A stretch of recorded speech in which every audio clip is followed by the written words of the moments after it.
What's up, fantasy basketball fans? It is the OGs. It is your boys, the GOATs, Rick Kamla, Hall of Famer Steve Alexander, and Dr. A. We're back to work here on a Monday night on Fantasy NBA Today, Ethos After Dark. Before we dive into our sponsor, Bet Online, before we dive into the Magic Man, before we get into this, man, okay, we just had an incredible weekend of basketball, Doc. An incredible weekend. Wemby and Jokic was theater both nights. Sunday afternoon, we get OKC with an amazing come-from-behind win against Boston, where Lou Dort bails out SGA, who had a great overall game, but SGA had two horrible turnovers in the last 3 minutes of that game. And Lou Dort went whang, bang, zang from three balls. Three balls in the clutch. Lou freaking Dort took over that game. Cason Wallace was a huge difference maker in that game. You and I both have Boston and OKC in the NBA Finals, unless you have New York winning the East, Doc. I can't remember what you have, but Sunday was literally my finals. I think it's going to be OKC and Boston, and I loved what I saw, dude. But before we get into Monday, just sing me a quick song about the great hoop weekend we just came off, man. Well, I don't know if you're aware, but there was also football going on. We've got a new restaurant open in town with a new Golden Tee machines. I was busy all weekend. I'm not going to say I was completely dialed into hoops. Plus, was it you or somebody was destroying me in Cam Dynasty, like 8-0 all week, and I was mad about that. Might have been, I don't know. It was not me. It was not me. It was fun. I did watch a lot of late night hoops on Saturday, and I watched Sunday as well. Tons of good games, tons of fantasy action, tons of newsy type of things. Some of the stuff that I predicted came true, and some of the stuff that I predicted did not come true, but it was fun to watch it sort of develop and happen. But and then Monday night wasn't really a slouch. There were no complete barn burner games. Maybe one. We might be in the middle of one right now, Miami and Sacramento. But just a good weekend of hoops. I'm kind of glad football has wound down so everybody can kind of focus on hoops now. Yeah, and a lot of the casuals will come back to the NBA now and all that kind of stuff.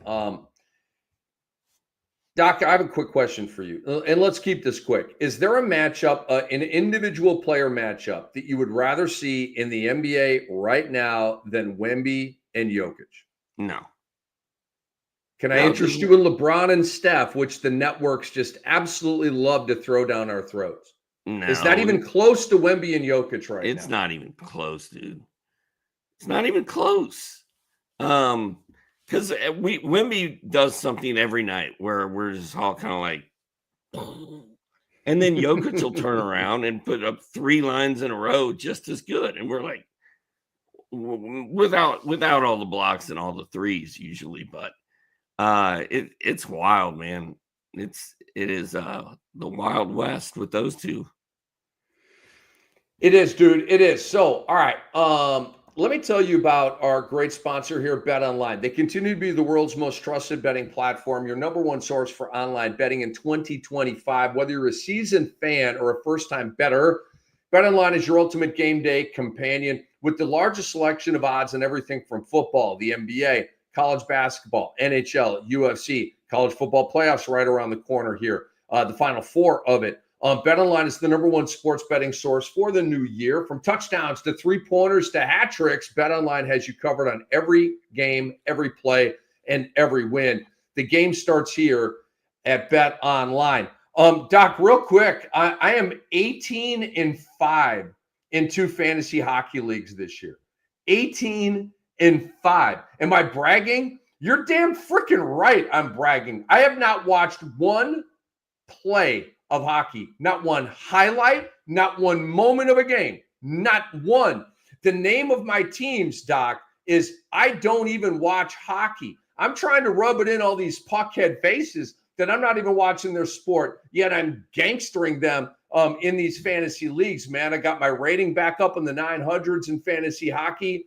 It's all happening. All right, let's get to the Monday slate breakdown here, Doc. And let's start with Phoenix at Philadelphia. Win by the Suns. Pardon me? Magic Man? Are we doing Magic Man? Thank you for slamming on the brakes.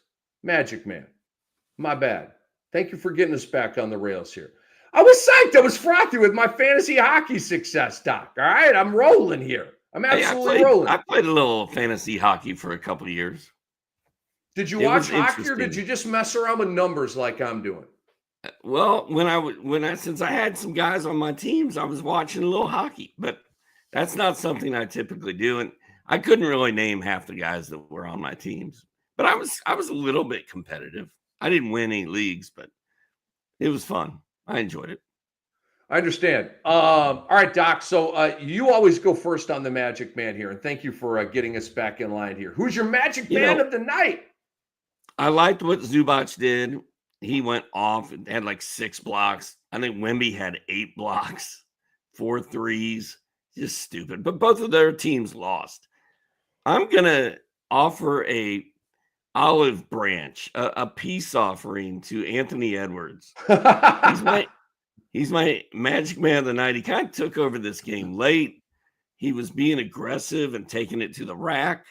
The threes that I saw him shoot were in rhythm and were good shots.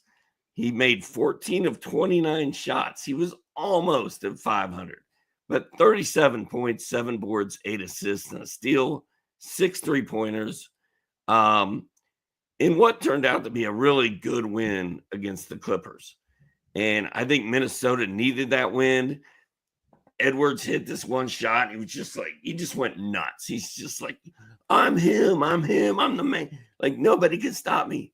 And it was just kind of fun to watch. And, I think he kind of deserves some Magic Man love after the big win and the 37 points after so many games where he's just been kind of boring. Maybe this is the one that gets him jump-started, Rick.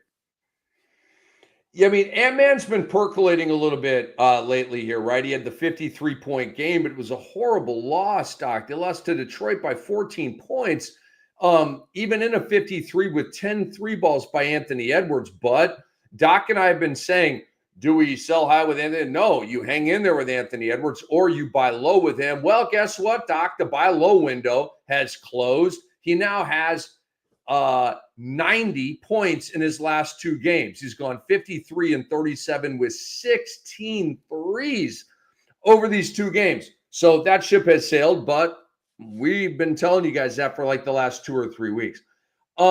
Who's my Magic Man of the night? I'm down between a couple of guys here. I feel like he plays for Chicago. He does not. I don't want to go back to the well on that.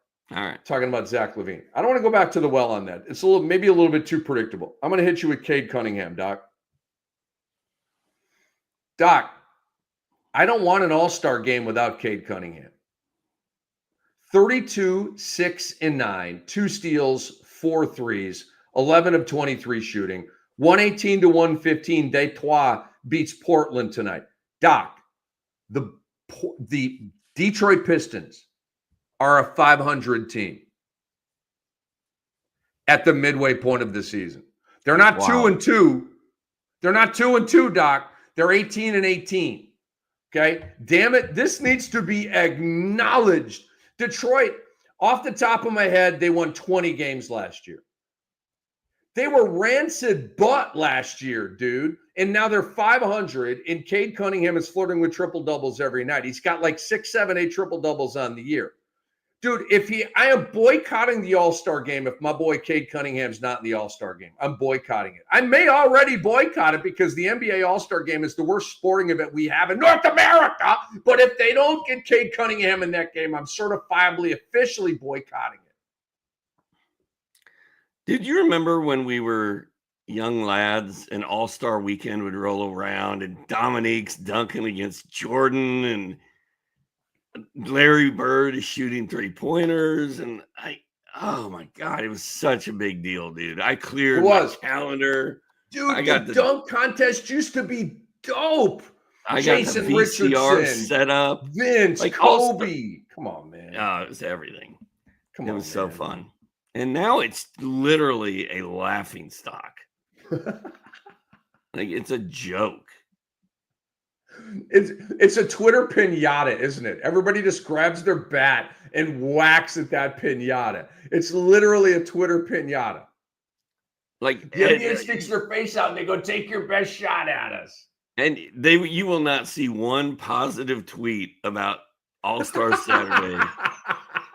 On All-Star Saturday, they're all negative. They're all You're so right. They're all bad. The only thing we ever do is on Friday night. Wow, the rookie sophomore game didn't suck. That was actually pretty good, right? That's the only thing we ever say. And then the rest of the weekend completely sucks, to the fact where Adam Silver's thinking about doing away with the damn game. Oh my God. All right. All right. So our Magic Men have been delivered. Okay. Now, without further ado, Phoenix at Philadelphia. So, Doc, big news over the weekend, as you said, a newsy weekend. We found out that Beal and Nurkic were going to be benched by Coach Bud. Whack, whack. Ryan Dunn, Mason Plumlee entered the starting five here. And, Doc, a couple of things. This move by Coach Bud is a very Steve Kerr type of move, because now Coach Bud's rotation outside of Kevin Durant and Steph Curry does not make any sense.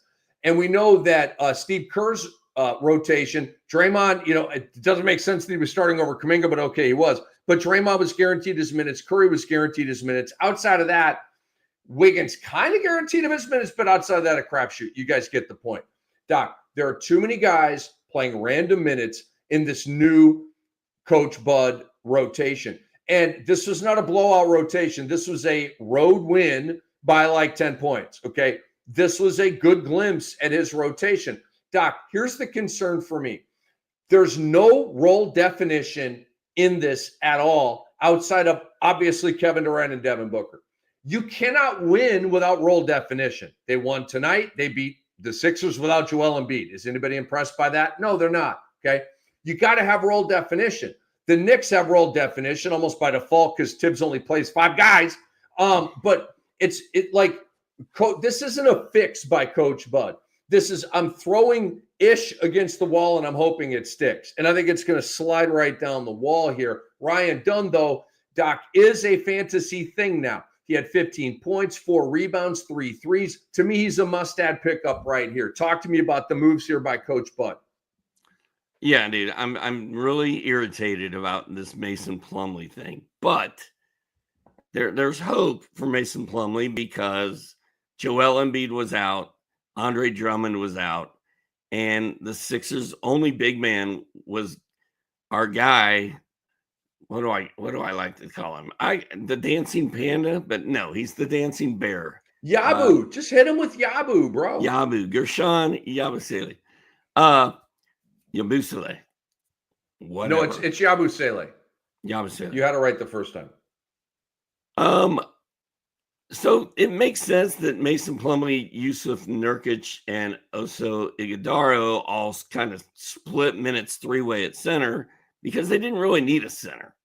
So this was not really a center game. So I'm not giving up on Mason Plumlee, who had 2.7 boards and 2 assists.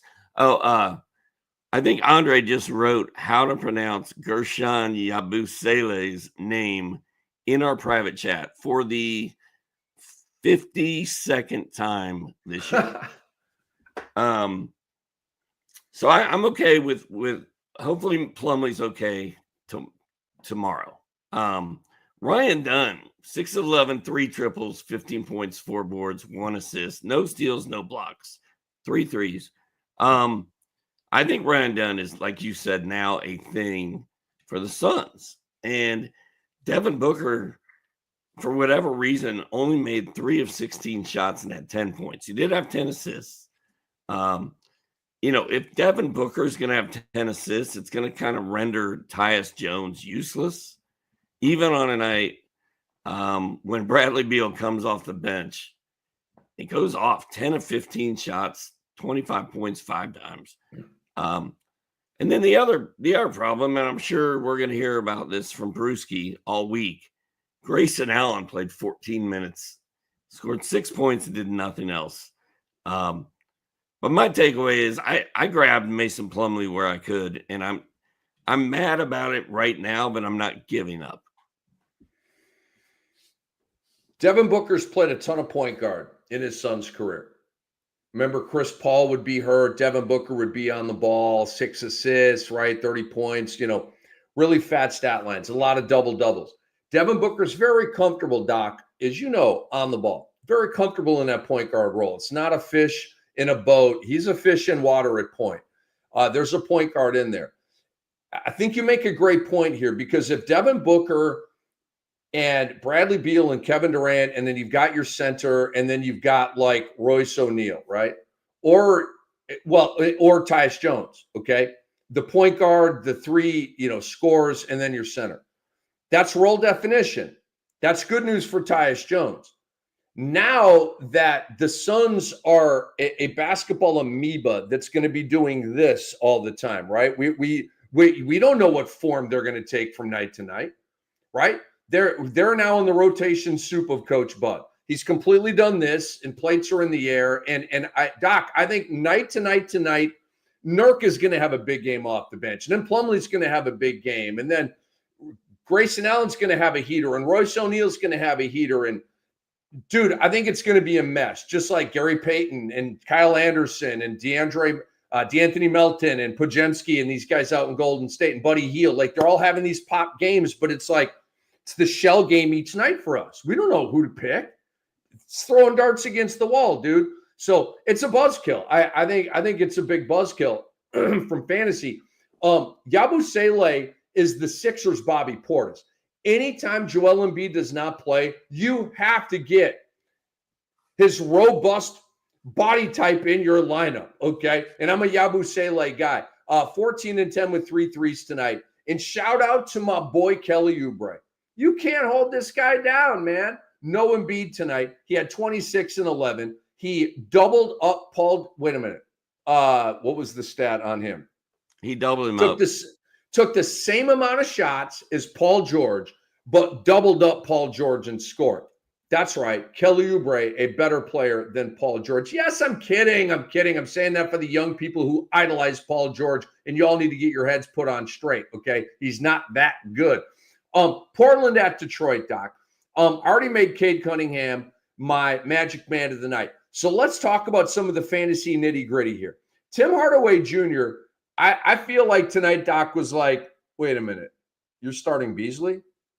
I better crank this up a little bit. He had 26 points and 6 threes. Beasley sucked. He's been so good off the bench, Doc, and he sucked tonight. 5 points at 1 3. Osar Thompson, who to me is the number one pickup in fantasy basketball right now, missed tonight's game with an illness, and that's why Malik Beasley was thrust into the starting 5. And so take it from there, dude. Detroit's victory over Portland tonight in Detroit Rock City. What you got? Well, Tim Hardaway Jr. hit 10 and 15 shots and 6 triples for 26 points and literally zeros all the way across the rest of the board. And that happened because Osar Thompson did not play tonight. So I would not get too fired up about Hardaway. I'd still rather have Osar. And Malik Beasley just didn't have a game tonight. He just stunk. But he played 29 minutes. He's better coming off the bench. He's like, give me back to my house. Give me back to the crib, the bench. This was Portland versus Detroit. This is sort of like the toilet bowl. I was no, because Detroit's, like you said, 500. Never mind. It wasn't the toilet bowl. Detroit needed to win this game, and they did. But I was a little disappointed by the 0-point effort from my guy, Scoot Henderson. I'm telling you, man, hang in there with that dude. He's going to go off at some point down the stretch. It's going to happen. And then shout out to my good friend, Greg Rosenthal, Roto-World legend, NFL legend. He's watching the show tonight. I don't know if he tuned in to watch us talk about basketball or to see if I could talk again. I'm not really sure. But either way, good to see you, brother. Greg, what's up, man? Glad to have your eyes and ears on the show. It has been a long time, and Doc is right. He is a legend. I got to shout out Doc, my boy. You know who my boy is. The forgotten man in fantasy basketball. Tumani Kamara. Have you picked him up yet? Are you streaming him? I mean, are you doing anything with this guy? He had 12 points, 3 rebounds, an assist, a block, 3 steals, and 2 threes. He had 6 fantasy goals. Okay.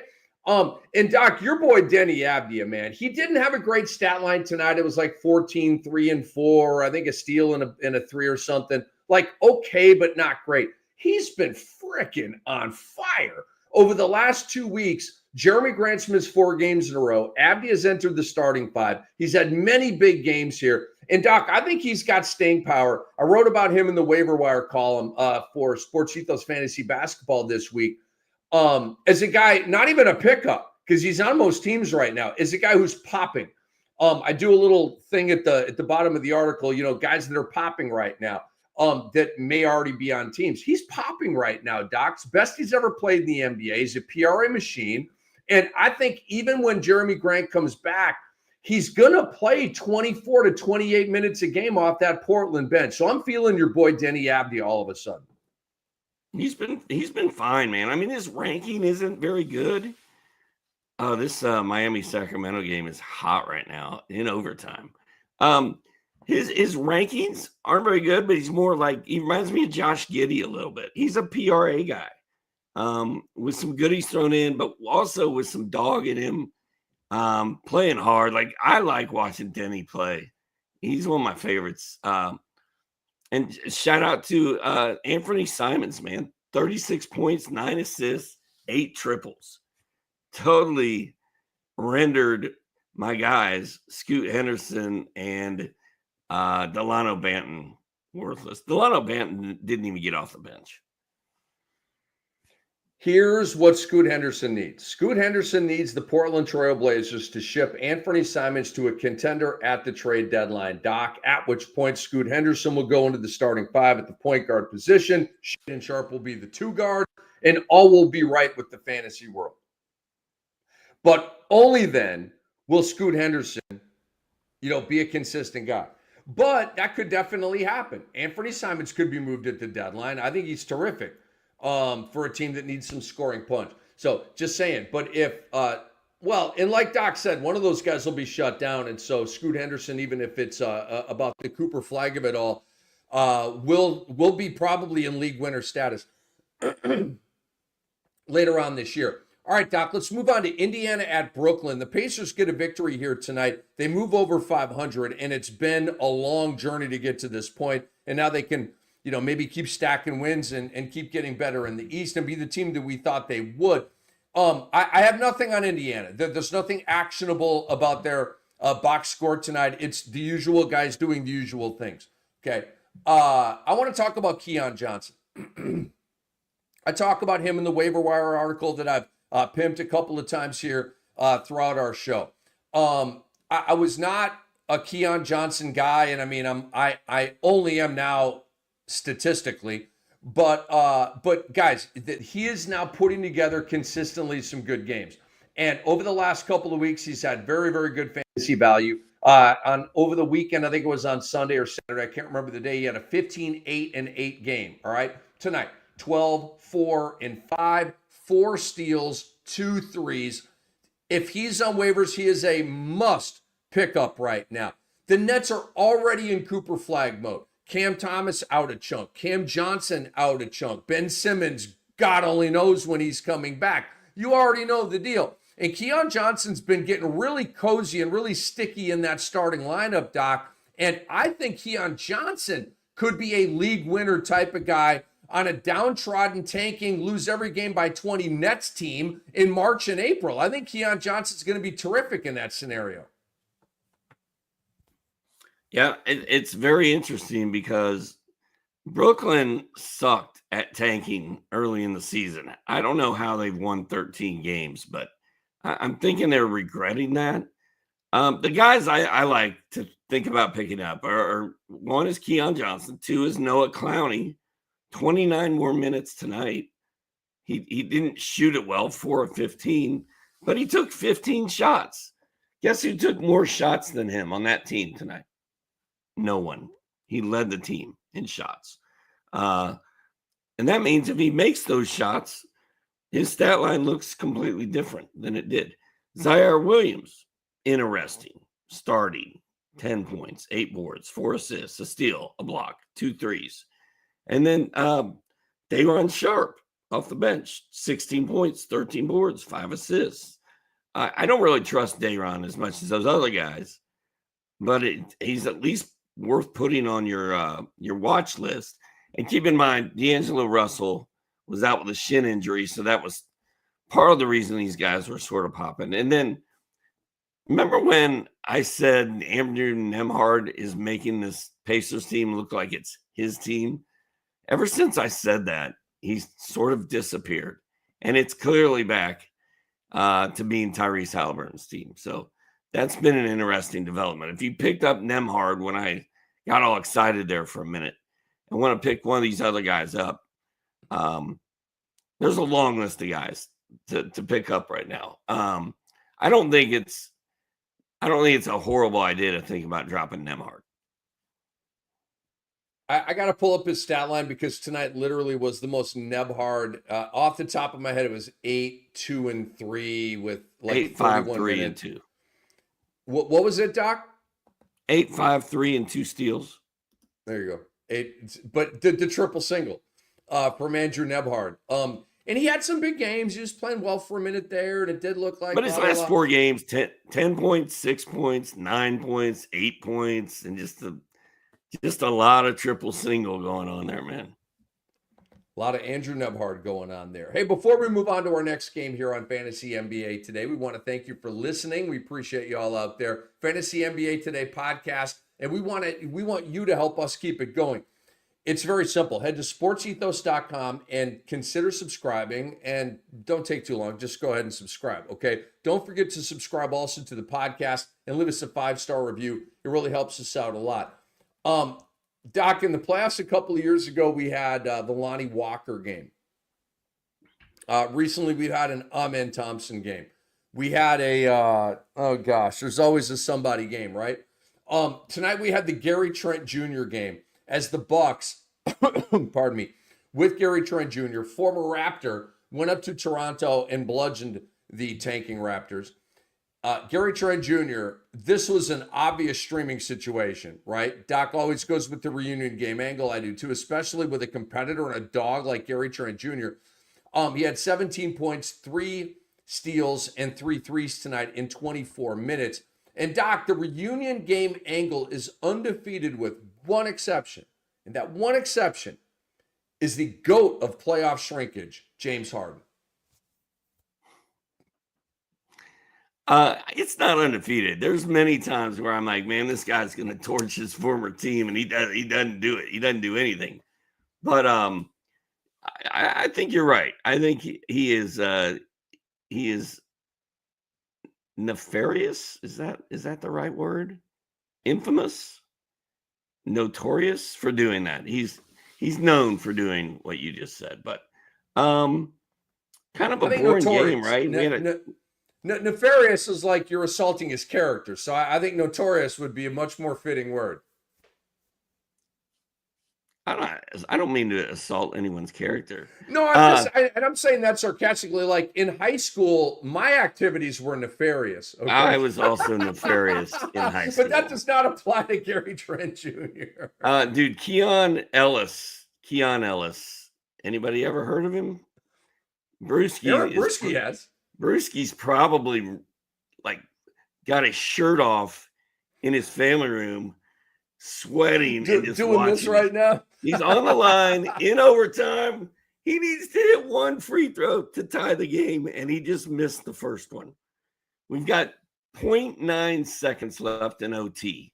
Miami's up 112, 111 on Sacramento, and Keon Ellis is shooting his second free throw for the tie. And he made it, bro. I think we're going to double OT, which is good because I had some desperation prop parlays out there trying to get a little bit of my cash back. Double OT is always good for prop parlays. It always helps. For a little late night money chasing, it won't. It comes in pretty handy. Doc, RJ Barrett had a weird scenario here. Earlier in the day, he was ruled out with an illness. Then Josh Lewenberg reported that he would play. And the Toronto Raptors tonight, with that being the case, tonight, Doc, first time all year they had their optimum lineup of Quickly, Barrett, Barnes, Dick, and Pirtle. Okay. RJ Barrett had the best stat line tonight. He went for 25, 9, and 5. And to me, that was a good look with a full lineup. He had an even better line than Scotty Barnes did tonight. But this won't last long for the soon-to-be tanking Raptors. But, Doc, how about that? It took half the season for them to get their optimum starting lineup on the floor together. And you know what? Scotty Barnes just looked like a guy again. He did have 2 steals, a block, no 3-pointers. But Barrett, I tell you what, man, I'm very impressed with RJ Barrett. And nobody has been shit on more in terms of fantasy value than RJ Barrett over the last 3 years. Like, he's just a one-trick pony. He shoots too much. He doesn't play D. He doesn't do anything. But he sort of does now. Like, I'm happy for RJ Barrett, man. I feel like he's turned his fantasy career around. I don't know what it's done for his real career, but it's turned his fantasy career around. Like, everybody kind of respects his fantasy game right now. I'm psyched about it. He's kind of a PRA only guy, not a big 3 guy, definitely not a big block and steal guy. Matter of fact, he's a small block and steal guy, but he's a PRA guy. It's a start, guys. It's a start. This is the first time that either of us have been geeked about RJ Barrett from a fantasy perspective. I can tell you that very safely right now. But it's been very consistent. It's been a robust PRA line all year long, and good for RJ Barrett, man. Now, Doc, we move on to the Orlando Magic and New York Knickerbockers. A game won by Orlando, 103-94. Wow, how did Orlando beat New York? And how weird was this? Orlando just took a home L to Utah, and now they go to Madison Square Garden, beat the Knicks. How? Well, Karl Anthony Towns didn't play in this game. Right patellar tendinopathy, and obviously the very thin and all hands on deck Knicks. They miss Karl Anthony Towns, the massive MVP lines he's been putting up all year. But I don't want to bury the lead here, Doc. You can get more into Towns if you want. I want to shout out Cole Anthony. Cole Anthony's the new go-to guy for the Orlando Magic. I know that sounds weird. He was previously benched by Jamal Mosley. Well, you don't have Franz Wagner. You don't have Paulo Banchero. You don't have Mo Wagner. And you didn't have Jalen Suggs. That's how injury hit the Magic are. Cole Anthony tonight goes for 24, 7, and 4. He's had solid stat lines in the last 3 games because the minutes have been up. And we talked about reunion games. This was a reunion game of sorts. Cole is the son of Greg Anthony, former New York Knicks. So I had to reach a little bit for that reunion angle, Doc, but I think Cole probably was a little bit fired up to be at Madison Square Garden and the guy for the Magic, and he came through. Yeah, and I'm really mad. I slept on that. I slept on the whole Jalen Suggs being out. If Jalen Suggs is out and Anthony Black is coming off the bench and they're going to let Cole Anthony start, you play Cole Anthony. He should have been in my DFS lineups. He should have been picked up off waivers, all of it. He played great. And Jonathan Isaac, man, 25 minutes, 13 points. Wendell Carter Jr. came off the bench and sort of made this all happen. He had 19 points, 4 assists, 3 triples. And this just shows you how badly the Knicks need Karl Anthony Towns. I pray and I hope that Thibs did not run Cat into the ground too early. But what's the prognosis on Cat? Is this a day-to-day thing? Is it a week-to-week thing? Where are we with him? You are on mute, my friend. Oh, thank you for that. All we know is that he missed tonight's game. There's no more reporting on Cat here. I don't want to say he's out indefinitely. Maybe he just needed to get off his feet for a game. Doc knows this, and a lot of you know this from watching our show here, Fantasy NBA, Today's Sports Ethos, Fantasy Basketball. I need it, and I know that Towns is a very injury-prone player. So I have my eye on this, but I'm not pushing any panic buttons yet. I'm not even really necessarily worried yet. If it becomes 2 games, now we have a different conversation. Hopefully this is just, and I'm not saying that that Tom Thibodeau thought that they could just get a victory against Orlando without Towns and kind of rested him. No, I do think that Towns had something going on. He warmed up before the game. It was a game time decision. So they pushed it all the way up to game time and he just didn't feel right. So hopefully, and it's a knee, which is, a big deal. So hopefully getting him off his feet for a game will have everything calmed down with what's hurting him and he can come back to work. But Doc, that's the best I got. I just don't know. Dude, there's no reporting about this being an extended absence yet. How about the Magic being 22-16 without Franz, without Paulo? What a job they're doing. They were so good under the radar last year, just super quiet and just kept winning. And then they're doing it again this year. And this year they're doing it without the guys on their team who make all the money. They basically got a G League team out there. There's probably a G League team that has a more expensive roster than the guys they're playing in Orlando. You know what it speaks to, Doc? It speaks to culture.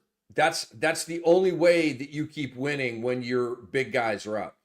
It has to be culture. It has to be the sort of the blood that's shared with everybody. And Jamal Mosley is the reason for that. It's not Alex Martins. It's not Hammond and Weltman. And I love those guys, right? But those are front office guys. This is, you don't establish cult. Pat Riley establishes culture in the front office, but I think he's one of one with that. Your coach or your best player establish your culture, and Paulo Banchero has not established this culture, Doc, as much as we love him. Jamal Mosley has established this culture of we're defense first, we're going to be in every game, we're going to kick ass and take names and dive on the floor for loose balls and be the first to the floor. And unfortunately, Doc, that's how Jaden Ivey got hurt. Cole Anthony first to the floor, right? The typical Bulldog Orlando Magic stuff, right? And I mean, he rolled up on Ivy and it didn't go well for Jaden Ivey, and we wish him well. There's no sarcasm in that at all. Doc, the San Antonio Spurs went to Chicago tonight and took an L because Zach LaVine went roar 35, 10, and 8 from Zach. And if they want to trade him to Miami, I think Zach LaVine in a Pat Riley system would be awesome. But I'll take it right now with Chicago, 35, 10, and 8. So far, he is validating my preseason prognostications that this would be the year of Zach LaVine to prove everybody wrong for all the crapping they did on him last year. And then, Doc, you have Victor Wembanyama.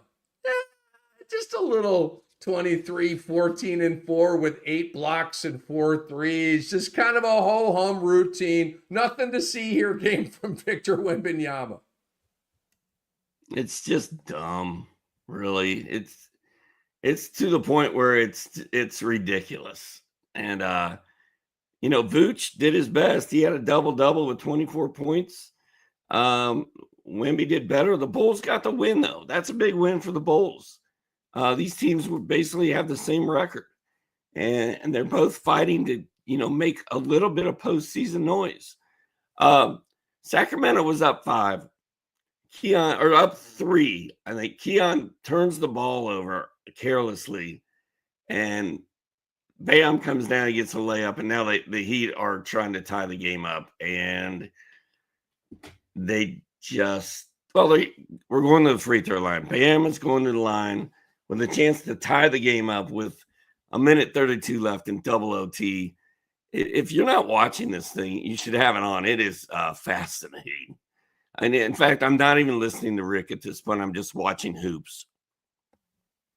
We will we'll attack it from both sides here, man. So Dallas at Memphis went down tonight, Doc, and we have a Kyrie Irving chunk injury to talk about. He's got a bulging disc Got to be careful when you say that. A bulging disc in his back. He's going to miss 1 to 2 weeks. And so Luke is already out. And Doc, I think Najee Marshall, if you're looking at a Grimes or looking at a Dinwiddie or looking at a Najee Marshall, I think Najee's the pickup right now. If I had to go with one of those three guys, 16 points, 6 rebounds, 3 assists, 2 steals here tonight. And Doc, shout out to Jaren Jackson Jr. No Ja Morant, no Desmond Bane tonight. I know, eye roll, left ankle sprain. Like, it's the Grizzlies. Of course, you got 15 guys missing games. I don't know what's going on down there. But Jaren Jackson Jr. is saying, we're good. He had 35 points and 13 rebounds with other goodies tonight as Memphis beat the Dallas Mavericks. Dude, you just talked about Orlando, right? How the hell are they doing this? How does Memphis have the record they have? Dude, they have like twice as many wins as losses, Doc. They're one of the best freaking teams in the league. And they might be the leader in the entire NBA in missed man games. It's literally magic what Taylor Jenkins is doing in Memphis right now. Well, tonight they got some help from Dallas. Like, who brought the ball up the court for Dallas while Spencer Dinwiddie was on the bench? Was it Maxi Kleber? Was it PJ Washington? Was it Najee Marshall? Was it Derek Lively? Maybe. Or was it 57-year-old Klay Thompson with 0 ankles left? Like, who was bringing up the ball, dude? Like, what were they doing? I don't understand how you start 4 big men and basically a small forward. I don't understand what Dallas was doing. Like, Dinwiddie did play 30 minutes. He didn't do anything. 6 points, 3 assists. Still not over it. I'm still mad about it. I don't understand what Jason Kidd is doing. Jason Kidd is a point guard, right? Like, he knows that you have to have somebody in there to bring the ball up. I didn't watch this game. PJ Washington had 5 assists. Maybe PJ Washington was playing point power forward tonight. I don't know. But just weird that you have Spencer Dinwiddie on your team and Jaden Hardy, and you choose not to start any guards. It's weird. But yeah, Memphis, dude, is really good. And you're right. You look at their depth chart right now, it's all red crosses. Everybody's hurt again. And they're just squeezing, what is it? Squeezing juice out of a turnip or whatever it's called. I don't know. Blood out of a turnip. I don't know. They're doing something good. Did you just go biblical with that reference right there? I don't know. Apparently not. I didn't get it right. They're trying Water to get from a rock would be biblical. And they're trying to get some sort of liquid out of something that doesn't produce liquid. It's very, very difficult, as all of you know. So the Wolves got a victory tonight against the LA Clippers, which was much needed. And Doc, all right, so I've got notes here, but I do want to just kind of give a shout out to the Los Angeles Clippers. And I want to give a shout out to my guy, Lawrence Frank. I worked with Lawrence Frank. I love Lawrence Frank. He is one of the best cussers I've ever been around in my life. Maybe the best, actually. He turns using the F word into an art form. You're like, Lawrence Frank, are you serious right now? Yes, Lawrence Frank. And also at the same time, one of the nicest and funniest guys I've ever known. Love me some Lawrence Frank. He is the shot caller of the Los Angeles Clippers. And you know what? Damn it. He was right and I was wrong. I thought that letting Paul George go to Philadelphia, replacing him with Derrick Jones Jr., and choosing not to get anything back for Paul George, just letting him walk and getting nothing in return. I thought it was all some dumbassery by the Clippers. They are laughing last. Doc, they took an L tonight, okay? But I just want to shout them out. They're 20-16. There's no way I thought they'd be 4 games over 500 at almost the halfway point of the season. They just got Kawhi Leonard back, and he's playing low minutes, and tonight didn't play well, 8 points on 3 of 11. But tonight, Zubats had a mega game. Harden flirted with a triple-double. Powell was back to his 25 PPG. You got Dunn doing his thing. And then your bench. Here's your bench, Doc. Tell me you don't like this bench. Nicholas Batum, Derrick Jones Jr., Terrence Mann, Amir Coffey, and Kevin Porter Jr. That's a freaking rock star bench, bro. So they're deep. They've got a bunch of like underdogs with chips on their shoulder. Powell, Harden, and Zubac are all killing it this year. Bloop. You drop Kawhi Leonard into the mix. I mean, I'm just saying, dude. I know I kind of took a left turn on that, but I've been kind of sitting on that, and I wanted to get that out. I got to shout out my guy Lawrence Frank. Ty Lue, obviously, is one of the absolute gangsters of coaching. You want to talk about squeezing water out of a rock. So I just wanted to applaud the Clipper thing this year, man. They have completely proven me wrong, dude.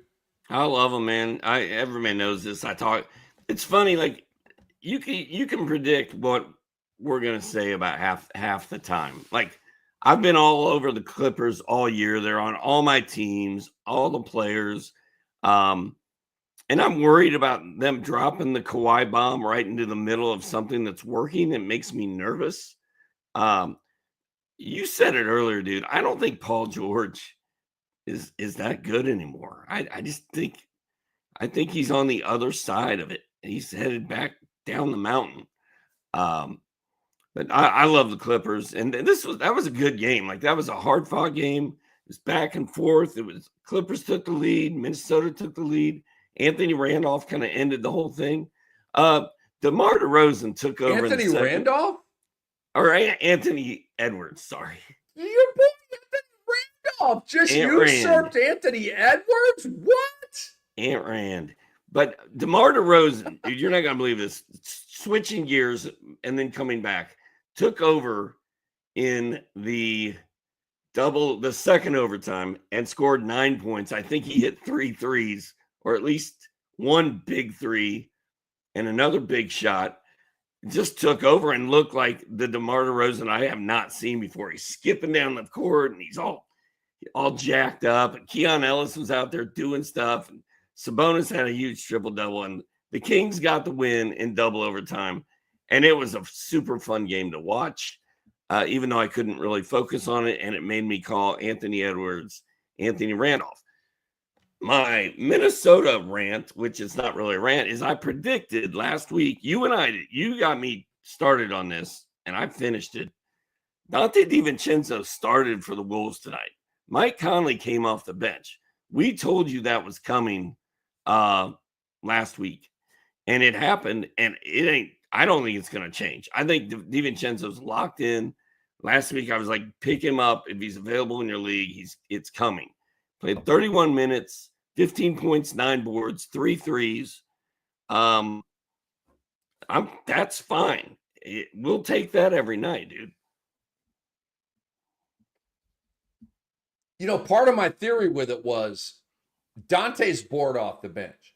You got to activate him. Starting him will activate him. Starting Jordan Poole in Washington, Doc, as I said, will activate him. Did that not work? It's worked pretty freaking well, right? And they won. Like Jordan Poole they're not winning with it, but Jordan Poole coming off the bench, he gets bored and just loses himself in it. Dante, same way, especially going from the Mecca to Minneapolis. Hello. And Mike Conley just wasn't playing well. Guess what happened? Mike Conley off the bench tonight. What happened, Doc? He had a really good stat line.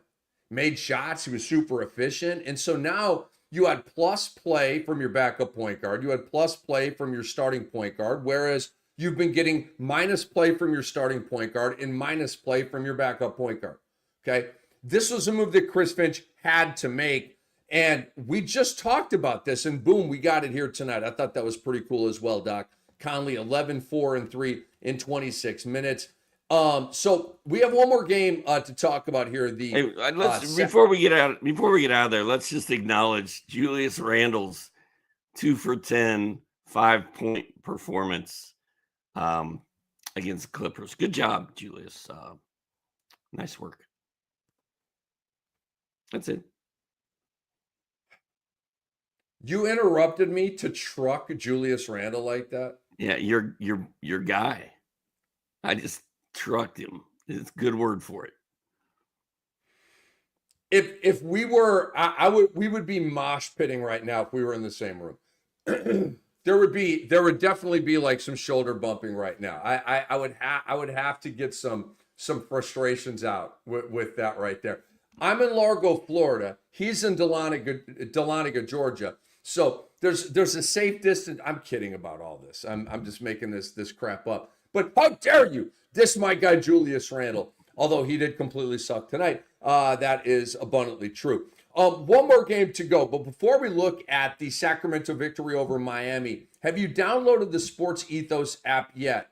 You haven't? What are you waiting for? Do it. App Store, Sports Ethos app. You've got 70 apps on your phone. Add a 71st. Okay, it's not a big deal. It's completely free. Keeps you updated with all the key news impacting your fantasy NBA teams. It offers individual feeds for MLB and NFL. Hello, along with free tools to help you dominate fantasy basketball. Download it now from your favorite app store and just do it now. Like, you can listen to us and do it. Okay, you're probably watching on your computer or your phone. I don't know. Figure it out and download it, and we would love that. Now, Sacramento's victory over Miami. There's a lot going on, Doc. Storylines with these teams. The Jimmy Butler drama with the Miami Heat. The brewing De'Aaron Fox drama with the Kings. He's out of the lineup right now with an injury. And he's in a Donovan Mitchell situation circa last year where he could enter the summer and opt out, become a free agent, putting the team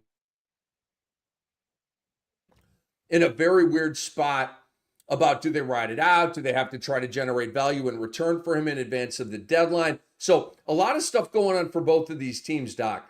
And the Kings now have won, I believe, 2 in a row without De'Aaron Fox, as DeMar DeRozan goes large tonight with 30. Domantas Sabonis, 21, 18, and 11. Malik Monk has looked very comfortable as their point guard. My boy played 49 minutes tonight, 23, 5, and 6.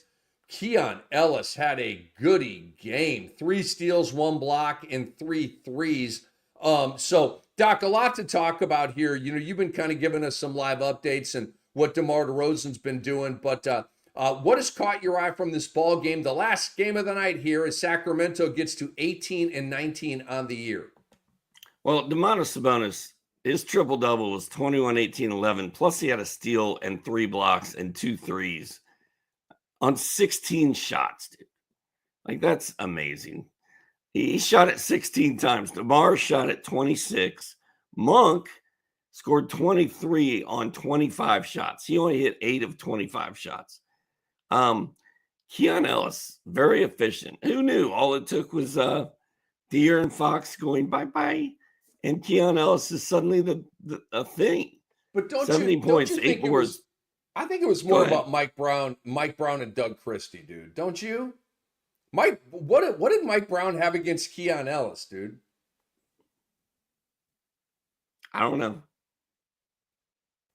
I mean, you've got Malik Monk and De'Aaron Fox. You don't need Keon Ellis to play big minutes.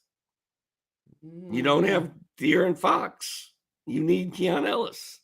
I mean, I think everybody knows Keon can play at this point, but there just wasn't room for all of them to coexist. Maybe if Monk was still coming off the bench, you start Keon Ellis and let that percolate. But you think De'Aaron Fox might get traded here, don't you? Might. I don't know, but I'm just saying he's got a funky contractual situation. And this is where, like, the reality does really matter in fantasy. So De'Aaron Fox this year is at $34 million, pardon me. Super underpaid, right? It's a max contract, but super underpaid. The Sacramento Kings last offseason offered him a long-term max extension. He declined, wanted to play it out. Despite them re-signing his brother, Malik Monk, and going to get DeMar DeRozan. He still did not want to sign long-term with the team. So it's a mirror image of Donovan Mitchell. Donovan Mitchell got to the offseason, got a coach whacked. They hired Kenny Atkinson and then said, I will sign the long-term extension. Okay. Sacramento hopes to get a result like that. They already whacked the coach. But like, if they ride it out this summer, De'Aaron Fox could opt out of his contract and be an unrestricted free agent, and you could lose him getting nothing in return. It's an incredible, scary situation for Sacramento. And with them under 500, do we like De'Aaron Fox's chances of signing an in-season long-term extension? Hell no, right? So Sac is going to have to sort of blindly and nakedly make this decision, not really knowing. So I think if a good offer comes up for De'Aaron Fox, they pretty much have to take it. They're Sacramento. Sacramento loses players like this, right? Like they're a super small market, not a coveted city in the NBA, and they lose players. They don't magnetically pull players to them. So it's a very dicey position here for Sacramento, Doc. And also a certain producer that we both know told us that a little birdie told him that Sacramento is very interested in both Bradley Beal and Jimmy Butler. So I mean, where there's smoke, there's fire. And it looks to me like there's a very good chance that Jimmy or Beal could end up in Sacramento and Fox could end up wherever that leads him out of Sacramento before this is all said and done. So it's interesting. But as long as De'Aaron Fox is out, you play Keon Ellis. And then the Heat, their box score is just fire all the way across the board. Hero 26, Bam, a big double-double with 4 steals and a block. Haywood Highsmith got in the act with 14 points, 6 boards. Terry Rozier made an appearance, 18 points. And then Jaime Jaquez out of nowhere, Rick, with a triple-double, 16, 12, and 10, 5 steals, and a block. Hello. Maybe it's Jaime Jaquez time. Finally. It's Jaime Jaquez time. This is an important box score for Miami because Jaquez came off the bench in the previous game, Doc, and Nikola Jovic started. Nikola Jovic started at the end of last year for Caleb Martin, started like 38 games. I think it's one of the big reasons why Caleb Martin left Miami for Philadelphia. He's like, bro, you're starting Nikola Jovic over me? Remember, he almost won Eastern Conference Finals MVP. And then he comes back the next year and they're starting Jovic over him. How freaking dare you? One game later, Doc, Jaime Jaquez, after a good game, largely in garbage time, boom, right back in the starting 5 where he was much of last year when he had a PRA of like 15, 5, and 3. Was very, very good as a starter last year. Not great, but very good. And so tonight, Doc, he starts and he hits him with a triple-double. And he's got the ball in his hands a lot. There's a point guard in there. So it's really important to me that Rozier stayed in the starting 5. Jaquez usurped Jovic's spot in the starting 5. They have, obviously last year, a first-round pick invested in Jaquez.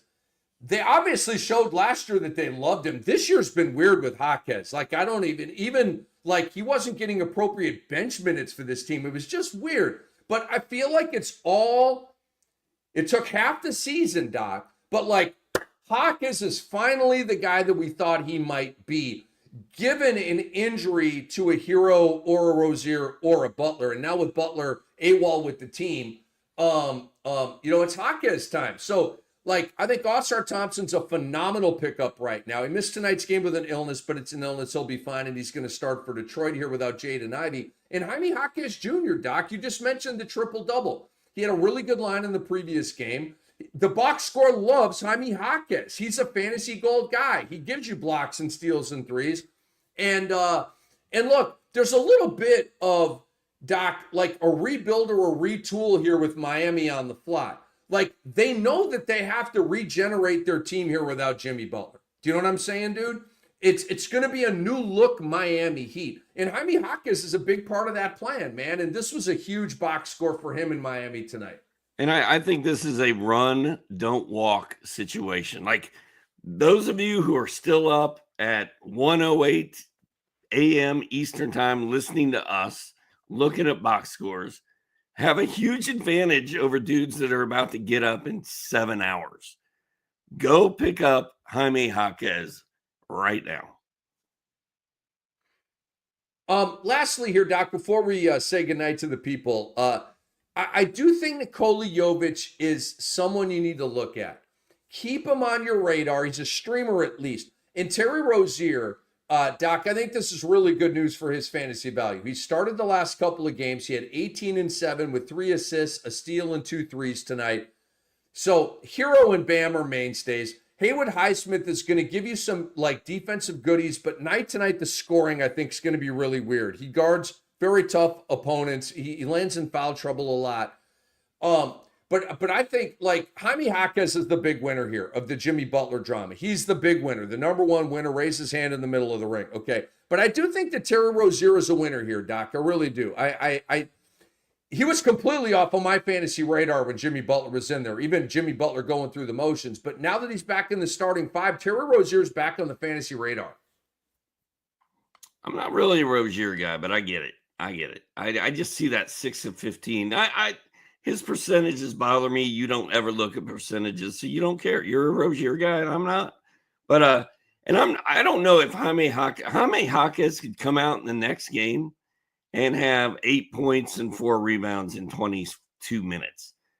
But this sure feels like, okay, Jimmy's out of the equation.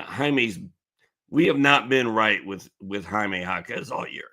It's time to start using him before this thing is completely off the rails. So he was basically their best player tonight. One of them. You're my boy, Blue, but I don't think that his minutes are going to fluctuate like that. I think other guys. I hope they don't. I think Highsmith and Jovic are going to be toggle guys. I think Jaquez is going to be pretty good to go here. I do.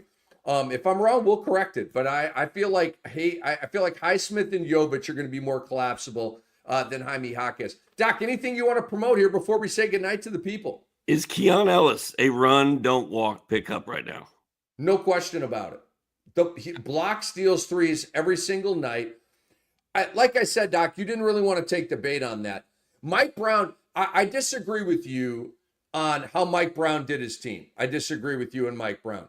To me, there was way too much offense in the starting five. You had Fox and Monk and Murray and DeRozan and Sabonis. No, you have to have a defensive dog to break that up. And somebody's got to do the dirty work.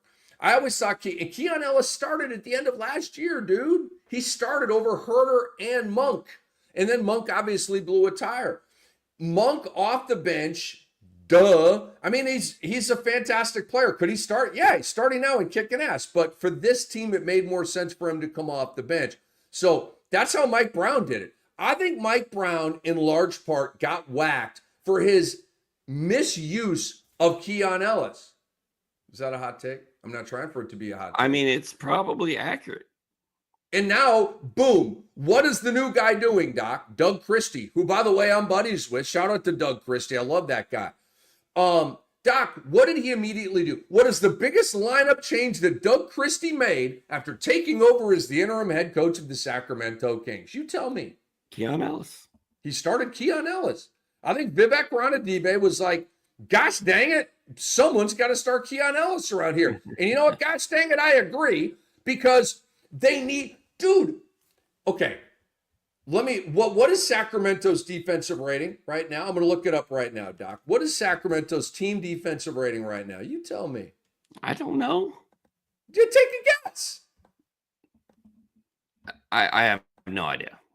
I don't spend a lot of time looking at defensive rating. They're 16th, which is actually a lot higher than I thought it would be. They're 7th offensively. Defense has always been the problem with Sacramento.